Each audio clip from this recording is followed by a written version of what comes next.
نحمدہ ونصلی ونسلم علی رسولہ النبی الکریم اما بعد فاعوذ باللہ من الشیطان الرجیم بسم اللہ الرحمن الرحیم یا ایھا الناس اتقوا ربکم الذی خلقکم من نفس واحدہ صدق اللہ العلی العظیم وصدق رسولہ النبی الکریم۔ معزز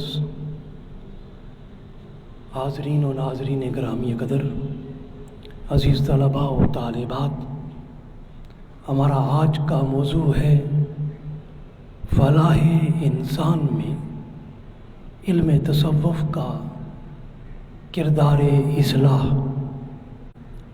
باری تعالیٰ نے سورہ النساء کی پہلی آیہ کریمہ میں ارشاد فرمایا یا ایھا الناس اتقوا ربکم، اے لوگو اس رب سے ڈرو جس نے تم کو ایک ہی جان سے پیدا کیا ہے۔ یہ آیہ کریمہ رب سے ڈرنے اور اس کا تقوی اختیار کرنے کی ترغیب اور تاکید کر رہی ہے۔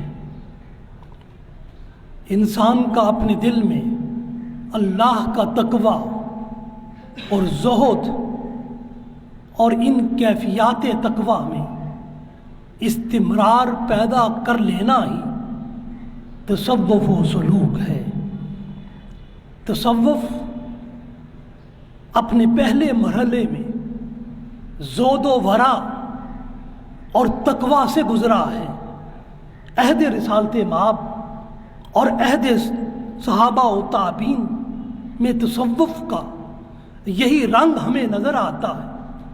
مردان حق اپنی زندگی کے جملہ مراتب اور کمالات اسی طریق سے حاصل کرتے تھے اور خدا تعالیٰ سے قرب و حضور کی نسبت اسی ذریعے سے متحقق ہوتی تھی۔ بندگان خدا سے مستی و بے خودی اور خوارق و کمالات کا ظہور اسی طریق سے ہوتا تھا۔ تصوف کا اپنے ظاہری وجود میں تمام صحابہ اکرام رضوان اللہ علیہم اجمعین کے ساتھ ساتھ بہت زیادہ غلبہ و تفوق اصحاب صفہ کی زندگی میں ہمیں نظر آتا ہے۔ پھر تابعین میں سے امام حسن بصری، اویس کرنی، امام زین العابدین، سعید بن مسیب، طاؤس یمانی، داؤد دینار، سلیمان تمیمی، عامر بن عبداللہ تمیمی اور محمد بن مقندر کے اسماء گرامی قابل ذکر ہیں۔ پھر تصوف عہد تابعین میں داخل ہوتا ہے اور یہ دوسری اور تیسری صدی ہجری کا زمانہ ہے جب دین اسلام کے اوائل زمانے کے اعتبار سے اخلاص فی العمل میں کچھ زوال نظر آنے لگتا ہے۔ فقہیت کی جانب میلان انسانی طبیعتوں کا بڑھ جاتا ہے۔ شریعت کی جگہ تشرع نے لے لی تو اب اہل حق اخلاص فی العمل کی خاطر مجاہدہ نفس کی طرف رجوع کرتے ہیں اور ریاضت و مجاہدہ کے ذریعے تعلق باللہ کی نسبت کو پختہ کرتے ہیں۔ مجاہدہ نفس کی وجہ سے انہیں انس و وحشت اور مستی و بے خودی، کشف و اسرار اور خوارق و کرامات کی صورت میں باطنی کیفیات میسر آتی ہیں۔ اسی عہد کے صوفیاء نے یہ اقوال و نکات اور اشارات بیان بھی کیے ہیں۔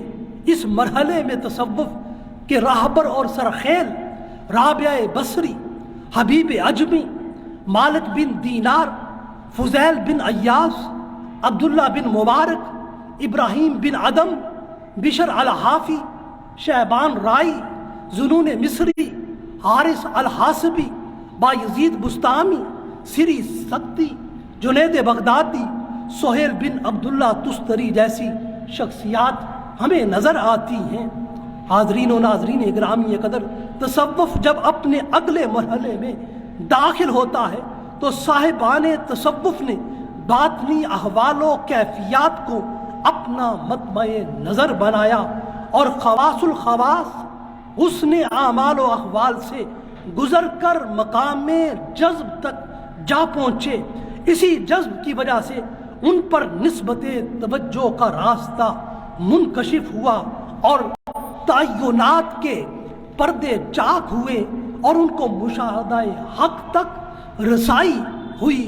پھر ان کو ذات حق میں محویت و استغراق کی کیفیت نصیب ہوئی، اور اسی مرحلے میں توحید وجودی اور شہودی میں فرق و امتیاز باقی نہ رہا۔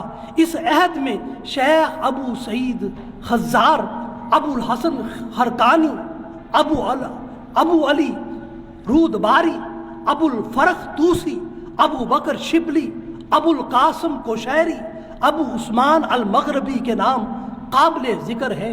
امام غزالی اور سیدنا شیخ عبد القادر جیلانی بھی اسی دور آخر میں ظہور پذیر ہوتے ہیں۔ حاضرین و ناظرین گرامی قدر، تصوف اپنے تشکیلی ارتقاء میں اگلے مرحلے میں داخل ہوتا ہے تو اب یہ 6 اور 7ویں صدی ہجری میں باطنی واردات سے حامل شدہ تصورات اور حقائق پر بحث کرنے لگا۔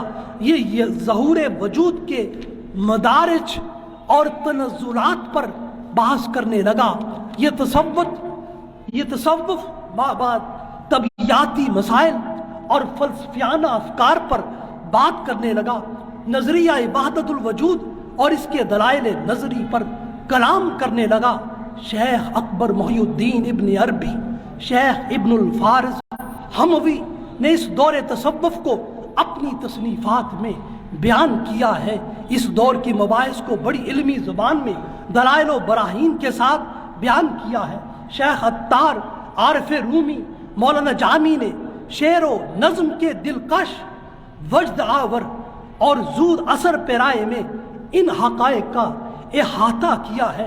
یوں علم تصوف خواص سے عوام تک ہر طرف پھیل گیا، ہر کوئی اس کے گن گانے لگا۔ شاہ ولی اللہ محدث دہلوی تصوف و سلوک کی تاریخ ارتقاء پر ہم ہاتھ میں بڑا جامع تصور پیش کرتے ہوئے فرماتے ہیں: بجملہ این 4 راہ قدم صدق است، در مالائے اعلیٰ واجب است، کہ کلام ہر طبقہ را بر مناسب ازواق و میں حمل کنند و یکے را ہر مذاق دیگر نیارند۔ فرماتے ہیں کہ تصوف کے یہ 4 عہد اور ان کے راستے مالائے اعلیٰ کی قدر و منزلت اور حق و صداقت کے حامل ہیں، اور یہ ضروری ہے کہ ارباب تصوف کے حوالے سے بحث کرتے ہوئے ان کے اقوال و احوال کو انہی کے عہد کے ذوق کی مناسبت سے جانچا جائے۔ ایک عہد کے صوفیاء کے احوال دوسرے دور کے معیار پر محمول نہ کیے جائیں۔ حاضرین و ناظرین گرامی قدر، جب حقائق تصوف کی نظری تشکیلات کا اثر معاشرے میں سرایت کر گیا اور جاہل عوام نے اپنے ناقص فہم کی بنا پر صوفیانہ کشف کو حتمی، قطعی، یقینی ذریعہ علم سمجھ لیا، جس سے ان کے نزدیک احتیاج وحی ساکت ہو گئی، انہوں نے اپنی جہالت کی بنا پر شریعت کو طریقت کے منافی اور متضاد سمجھ لیا۔ اس طرح شریعت سے آزاد خیالی اور آزاد روی کا تصور سامنے آیا۔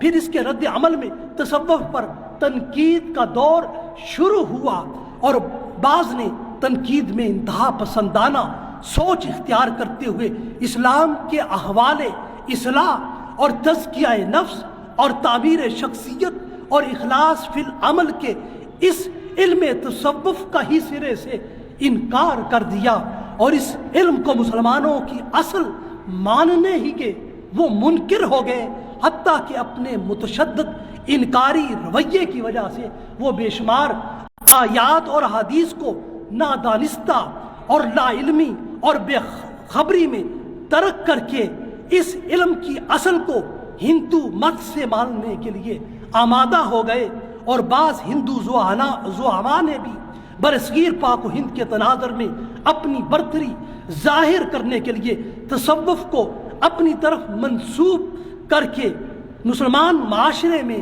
ایک اشتباہ پیدا کر دیا۔ ہندوؤں نے اس کو اس لیے بھی اپنی طرف تصوف کو منسوب کیا کہ ہندوؤں کو سب سے زیادہ نقصان اسلام کے تصور علم تصوف ہی نے پہنچایا تھا، اس لیے انہوں نے اسلام کے اس تصور اور علم پر کاری ضرب لگائی، اور اس سے زیادہ اور اس سے بھی پھر آگے بڑھ کر سادہ لوگ مسلمانوں کو دور کرنے کے لیے اس علم سے انہوں نے بہت بڑی کوشش کی، اور اسلام کی اصلاحی اور تجدیدی تحاریک کے ذریعے تصوف کو اسلام سے نکالنے اور اس کو مخالف توحید ہونے کے حوالے سے پورا زور لگایا گیا، اور اس چیز کو ثابت کیا گیا کہ تصوف کا اسلام سے کوئی تعلق نہیں، جس کی وجہ سے اسلامی معاشرہ اصلاح احوال کی ایک بہت بڑی قدر سے محروم ہونے لگا۔ یہی وجہ ہے کہ تصوف اور صوفیاء کے کمزور ہونے کی وجہ سے فروغ اسلام کا کام علماء اسلام اتنا نہ کر سکے جتنا برصغیر پاک و ہند میں صوفیاء اسلام نے کیا تھا۔ حاضرین و ناظرین گرامی قدر، جب تصوف پر تنقیدی دور آیا، اہل تصوف نے وحی کی احتیاج سے اور شریعت کی پابندیوں سے خود کو آزاد سمجھا، اور اب ان کی آزاد خیالی اور آزاد روی نے طریقت کو شریعت سے جدا کر دیا، اور ان کی اس انتہا پسندی نے اسلام کے اس مؤثر ذریعہ علم اور اس بے مثال کردار اور اس عملی اسلام کے نمونہ عمل کو بہت زیادہ نقصان پہنچایا۔ اس تنقیدی دور تصوف کی اصلاح کا صحرا جن شخصیات کے سر پر سجتا ہے، ان میں مجدد الفسانی، شیخ احمد سرہندی، شیخ عبدالحق محدث دہلوی، شاہ ولی اللہ محدث دہلوی کی ذات اقدس نمایاں ہے۔ انہوں نے دور تنقید میں تصوف کی حدود صحت کا قرآن و سنت کی روشنی میں تعین کیا ہے، اور اپنے دور میں تصوف کی اصل تعلیمات کو زندہ کرنے کی بے مثال خدمت سر انجام دی ہے۔ انہوں نے تمام علوم اسلامی کی طرح تصوف و احسان کی اصل اور بنیاد قرآن و سنت کو ٹھہرایا ہے۔ ان عبقری شخصیات نے جاہل عوام کے ذہنوں سے تصوف و سلوک کے حوالے سے پیدا ہونے والے تمام تر اعتراضات اور شکوک و شبہات کے جوابات عطا کیے ہیں، اور اس علم سے متعلق تمام تر تشکیکات کا خاتمہ اور ازالہ اس طرح کیا ہے کہ شریعت و طریقت کو پھر سے بہم یکجا کر دیا ہے، اور اس حقیقت کا اعتراف حضرت مجدد الفسانی اپنے صاحبزادے خواجہ محمد معصوم کے نام مکتوب میں از خود کرتے ہیں۔ فرماتے ہیں الحمدللہ الذی جعلنی صلۃ بین البحرین و مصلحا بین الفئتین، خدا کا شکر ہے اس نے مجھے دو سمندروں شریعت و طریقت کو ملانے والا اور ان دونوں جماعتوں میں صلح کا ذریعہ بنایا ہے۔ حاضرین و ناظرین گرامی قدر، امت مسلمہ کی ان محسن شخصیات نے برصغیر پاک و ہند میں عوام کے دلوں میں تمسک بالکتاب و سنہ کی اہمیت کو اجاگر کیا ہے، اور تصوف و سلوک کو بحیثیت علم، کشف و وجدان کے طور پر اور اس کی قطعیت اور حتمیت کا انکار کیا ہے، اور یہ ثابت کیا ہے کہ اولیاء و صلحاء کا کشف و وجدان ہرگز وحی کے مماثل اور اس کا بدل ہرگز نہیں ہو سکتا۔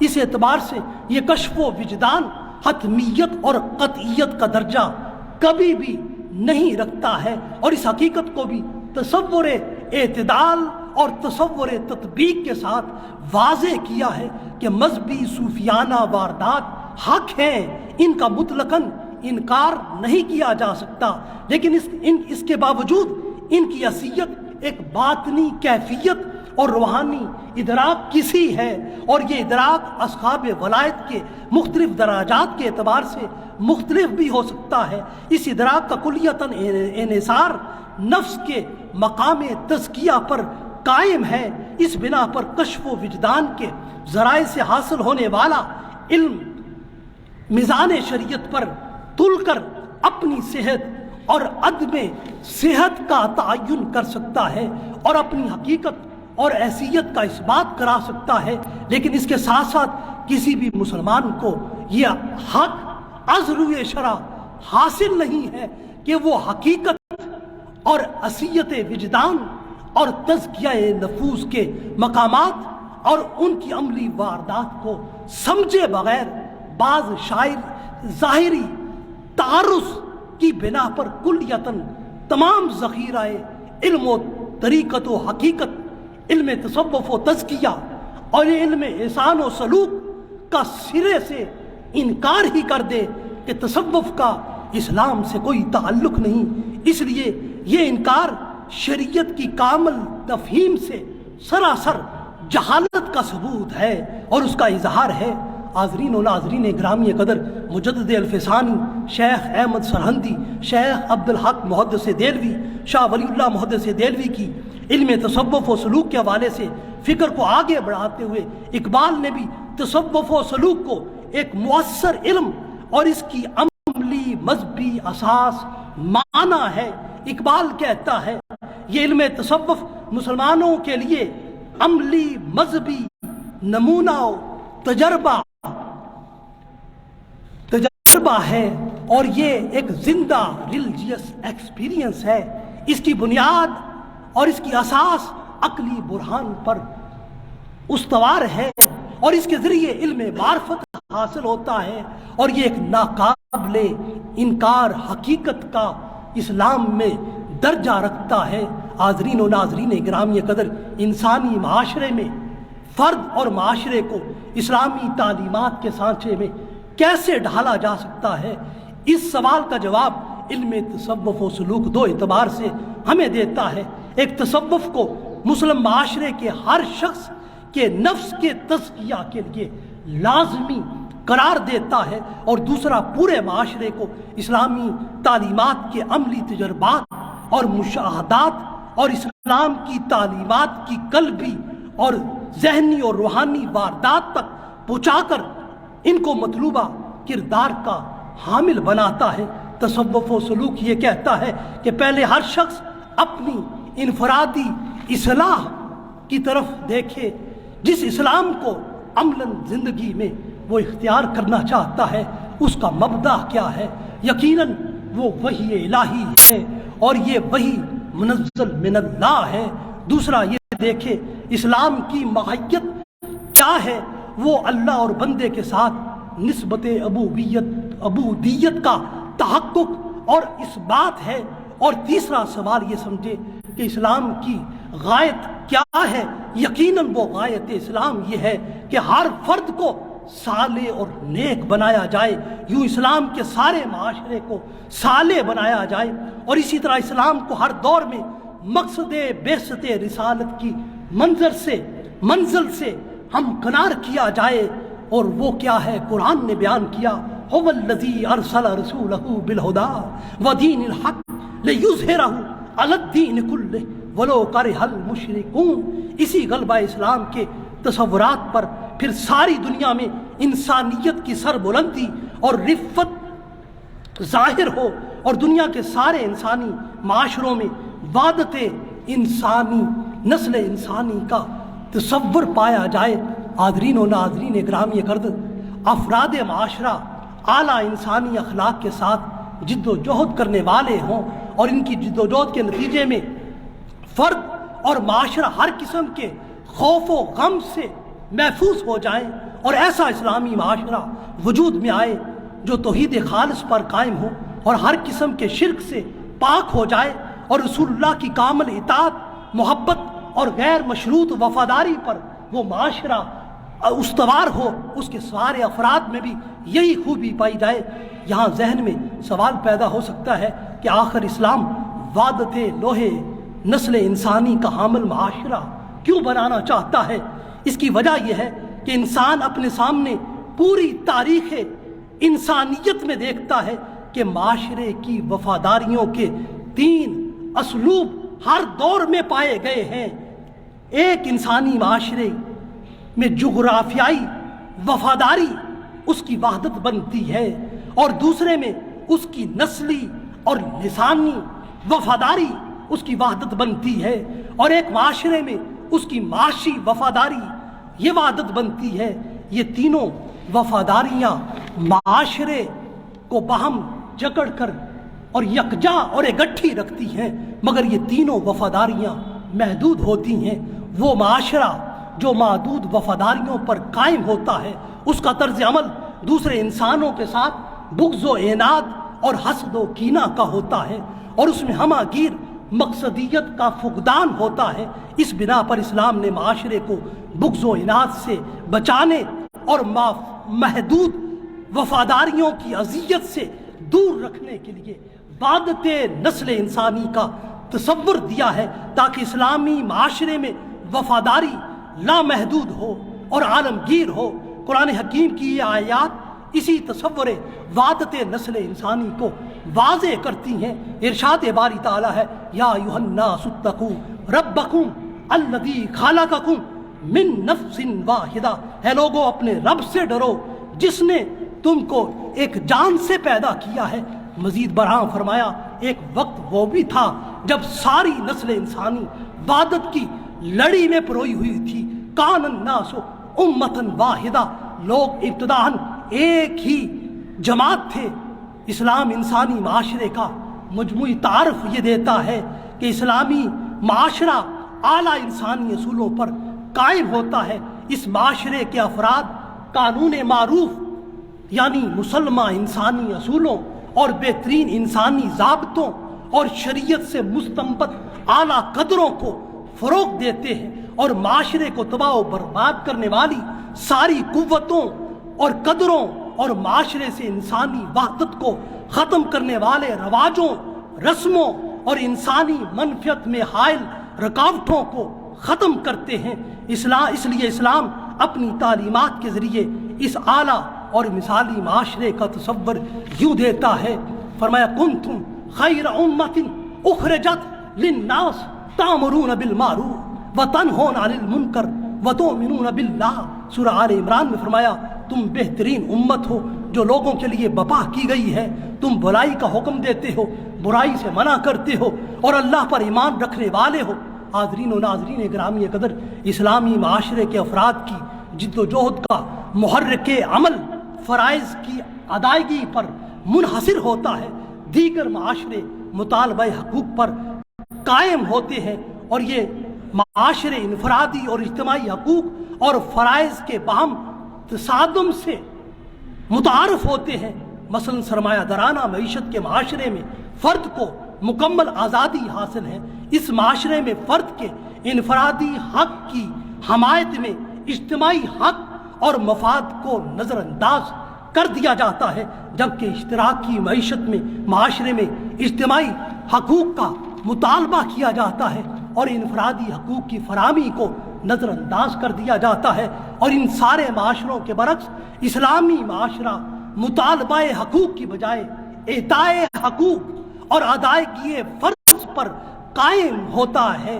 انفرادی اور اجتماعی زندگی میں فرض کی بجاآوری عمل کی محرک ہوتی ہے۔ ہر شخص اپنے فرض عمل کو بہر صورت خود ہی ادا کرتا ہے۔ جب معاشرے کا ہر فرد اپنا فرض ادا کرنے پر مؤثر ہو تو پھر کسی کا بھی حق تلف نہ ہوگا، جبکہ از خود فرض تو کسی واجب التعمیل قانون کے شعور کا نام ہے۔ انسان کی اخلاقی زندگی کا انحصار اس تصور پر قائم ہے کہ اعمال کا صدور حکم کی بجاآوری کی نیت سے ہو۔ جو انسانی اعمال اخلاقی حکم کی اتباع میں صادر ہوتے ہیں وہی نیک اعمال ہوتے ہیں، اور جو حکم کی خلاف ورزی کی نیت سے صادر ہوتے ہیں وہی برے اعمال ہوتے ہیں۔ بس اخلاقی جد و جہد فرائض کے شعور ہی سے ممکن ہے، اور فرائض کو بجا لانے کے لیے ولولہ اور جذبہ صرف ایمان باللہ ہی سے ہمارے وجودوں میں پیدا ہوتا ہے۔ اس لیے اس آیہ کریمہ کے آخر میں فرمایا، وَتُؤْمِنُونَ بِاللَّهِ، ایمان باللہ عمل کی روح ہے۔ حاضرین و ناظرین گرامی قدر، اب یہ سوال یہ ہے، انسان کے ذہن میں یہ سوال یقیناً پیدا ہوتا ہے، ہر انسان میں خدا طلبی کا رجحان کیسے فروغ پا سکتا ہے؟ بندہ مولا کی طرف اس بڑی دنیا میں کیسے آ سکتا ہے؟ یاد مولا اس کے باطن میں کیسے بیدار ہو سکتی ہے؟ اس کی دو صورتیں ہیں۔ ایک صورت یہ ہے کہ انسان کے دل کو کوئی ایسا مقصود و مطلوب آمادہ مولا کرتا ہے جس کے حصول کے لیے اس کے اسباب اور وسائل انتہائی اس کے پاس ناکافی ہوتے ہیں، اور اس مقصود کی طلب اس کے دل میں انتہائی شدید ہوتی ہے اور اس سے دستبردار وہ ہرگز نہیں ہو سکتا۔ تو ایسی حالت اور طلب میں وہ اپنے دل کی گہرائیوں سے خدائی مدد و نصرت کا طالب ہوتا ہے، اور دوسری صورت یہ ہوتی ہے اس کی جان کو کوئی بڑا خطرہ گھیر لیتا ہے، وہ وبال جان وہ خطرہ بن جاتا ہے۔ انسان از خود اللہ کی مدد کے بغیر اس خطرے سے محفوظ نہیں رہ سکتا۔ اس مرحلے پر ہر انسان اپنی فطرت کی گہرائیوں میں ڈوب کر اللہ کی مدد و نصرت کو طلب کرتا ہے، اور انسان کے اندر ان دونوں صورتوں میں خدا طلبی کا جو داعیہ پیدا ہوتا ہے، یہی انسان کے اندر اخلاص فی العمل کی کیفیت پیدا کرتا ہے۔ اسی اخلاص فی العمل کو علم کی دنیا میں تصوف و سلوک سے تعبیر کرتے ہیں۔ حاضرین و ناظرین گرامی قدر، تصوف افراد معاشرہ کی دو طرح سے اصلاح کرتا ہے، ایک تزکیہ نفس کے ذریعے، دوسری اعمال کے عملی تجربات اور مشاہدات کے ذریعے۔ اب ہم دیکھتے ہیں کہ تصوف بطور تزکیہ نفس افراد معاشرہ کی کیسے اصلاح کرتا ہے۔ بلا شبہ ہر انسان انفرادی سطح پر اصلاح کی حاجت رکھتا ہے، اور اس کی یہ حاجت عمدہ طریق سے بذریعہ تصوف ہی تکمیل کو پہنچتی ہے۔ اسلامی معاشرے کو ایسے افراد کی ضرورت ہوتی ہے جن کا انسانی شعور انحراف دین کے تمام محلانات سے پاک ہو۔ یہ منزل تزکیہ نفس کے بغیر میسر نہیں آتی ہے، اس لیے کہ غیر مزکی نفس انسان کو ہمیشہ برائیوں اور بدعمالیوں اور گناہوں پر اکساتا ہے۔ قرآن انسان کی اس حالت کو یوں بیان کرتا ہے، ان النفس لامارۃ بالسوء، سورہ یوسف میں، بے شک نفس برائی کا حکم دینے والا ہے۔ اب قرآن نے انسان کو نفس کی اس حالت سے بچانے کا ضابطۂ تزکیہ اور قانون تزکیہ دیا ہے۔ ارشاد فرمایا قد افلح من زکاہا، سورہ شمس میں فرمایا کہ ہم نے انسان کے نفس کو ہر برائی سے پاک کر دیا ہے، اور وہ شخص کامیاب ہو گیا جس نے اپنے نفس کا تزکیہ کر لیا۔ تو گویا جس کسی نے بھی اپنے نفس کا تزکیہ کر لیا وہ فلاح پا گیا۔ ہر انسان کو اپنے اعمال اور اخلاق کو مزکی کرنے کے لیے تزکیہ نفس کی ضرورت ہے۔ تزکیہ نفس کے ذریعے انسان کے شعور اور لاشعور کو ہم اہم کیا جاتا ہے، اس لیے کہ انسان کے لاشعور میں ہمیشہ نیکی اور بھلائی کا غلبہ رہتا ہے، جبکہ شعور کی سطح پر نیکی سے انحراف اور بدی کی طرف رجحان غالب رہتا ہے۔ شعور اور لاشعور کا یہ تضاد ہمیشہ انسان کے اندر برقرار رہتا ہے۔ اس کی اصلاح صرف اور صرف تزکیہ نفس کے ذریعے ہوتی ہے۔ انسانی شعور نفس کی خواہشات مذمومہ سے متاثر ہوتا ہے، اس لیے انسان قد خواب من دساہا کا پیکر سو بن جاتا ہے۔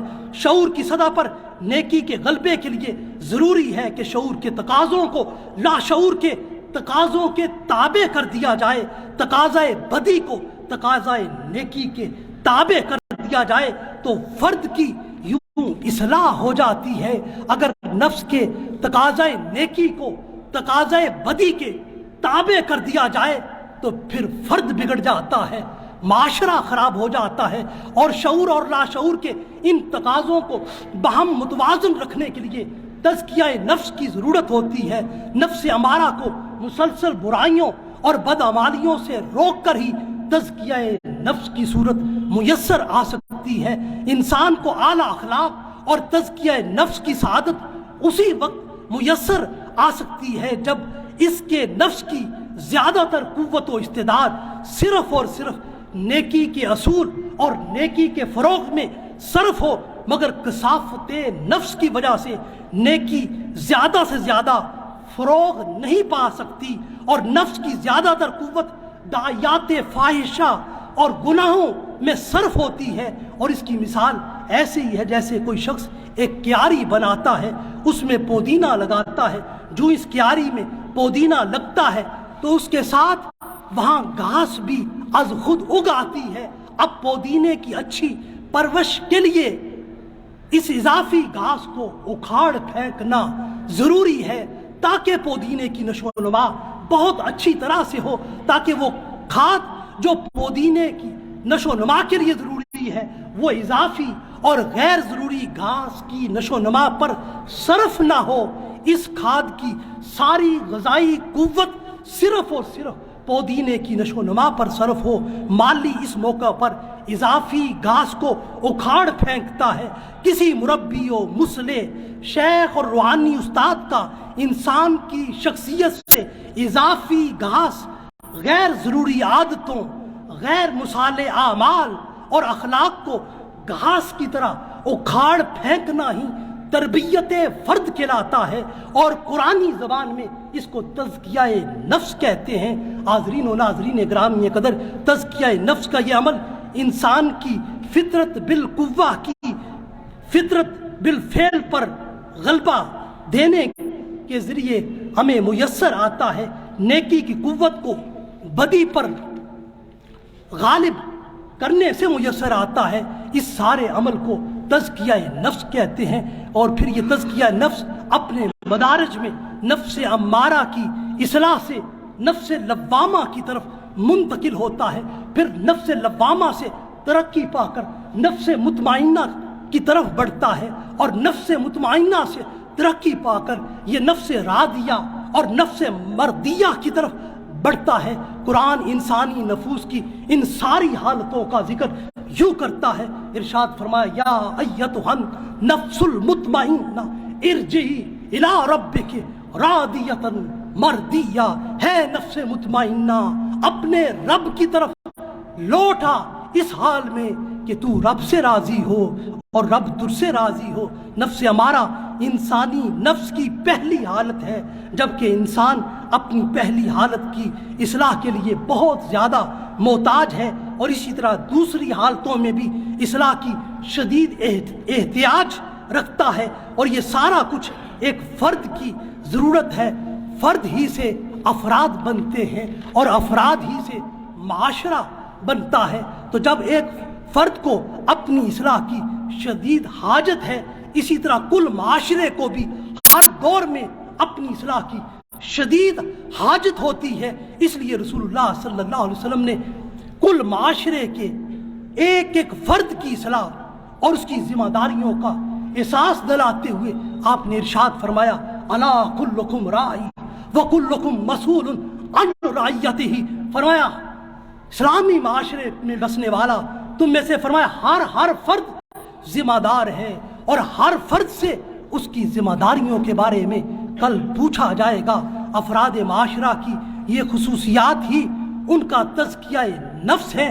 اگر معاشرہ ان خصائل عمیدہ سے متصف نہ ہو تو ایسے معاشرے کو ہرگز اسلامی معاشرہ نہیں کہہ سکتے۔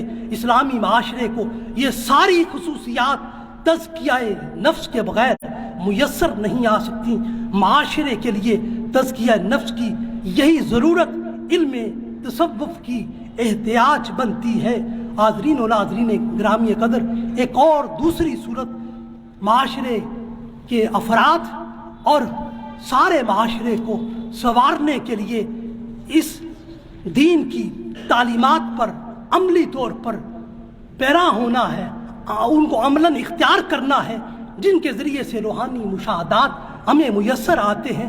اس کے ذریعے بھی فرد اور معاشرے کی اصلاح ہوتی ہے۔ اس دوسرے طریق پر انہی الفاظ کے ساتھ اکتفا کرتے ہوئے میں خلاصہ کلام کی طرف بڑھتا ہوں۔ آج ہمیں اپنے معاشرے کے ایک ایک فرد کو اخلاقی ذہن بنانا ہوگا، ہر فرد کی سیرت و کردار کی تعمیر کرنا ہوگی، ہر فرد کو اپنے اعمال میں بہتر اور عمدہ کرنا ہوگا اور اس کے اعمال کو سنوارنا ہوگا، ہر شخص کو اپنے قول میں بے مثل بنانا ہوگا، اپنے اخلاق میں اسے قابل رشک بنانا ہوگا۔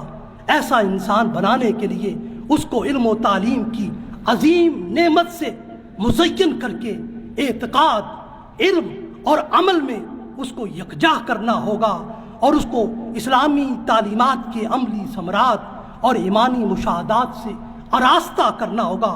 فرد کی عظمت معاشرے کی رفت کا باعث بنے گی۔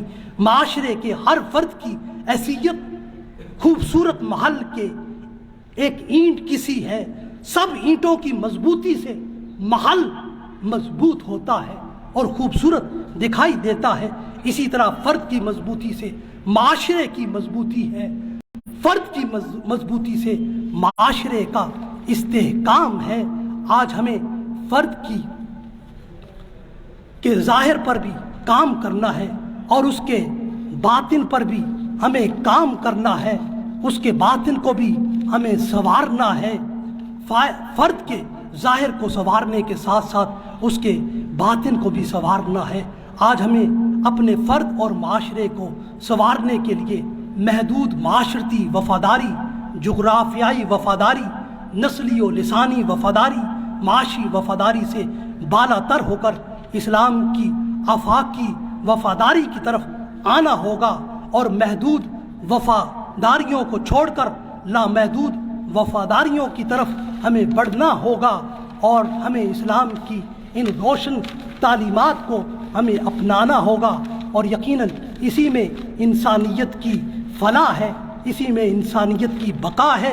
حاضرین گرامی قدر، ہمیں چھوٹے مقاصد کو ترک کر کے بڑے اور عظیم مقاصد کی طرف آنا ہوگا، تنگ ماحول کو ترک کر کے وسیع ماحول کو اپنانا ہوگا، چھوٹی منزل کو چھوڑ کر بڑی منزل کی طرف ہمیں اپنے مقصود اور مطلوب کی طرف بڑھنا ہوگا، غرض ہے کہ ہمارا جو بھی مطمع نظر ہو، ہماری جو بھی فکر ہو، ہمارا جو بھی نگاہ اور زاویہ نگاہ ہو، اور ہماری جو بھی ترجیح ہو، اور ہمارا جو بھی ذریعہ و سبب ہو، ہمیں اسلام کی ان آفاقی تعلیمات کو ہم اپنا کر ہی اپنے معاشرے کو ہم خوبصورت اور اعلیٰ بنا سکتے ہیں، اور تصوف کی یہ زندہ تعلیمات ہی معاشرے کو زندہ کر سکتی ہیں۔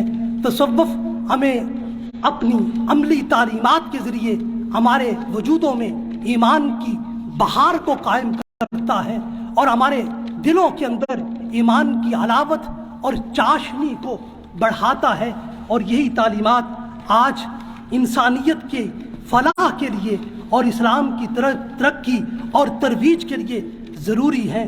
اور آج ہم ان تعلیمات سے اگر غفلت برتیں تو نتیجتاً معاشرے میں زوال کے سائے ہر طرف بڑھتے چلے جائیں گے، اور انہی تعلیمات کو آج ہم اپنا کر اپنے معاشرے کو ایک مثالی معاشرہ بنا سکتے ہیں۔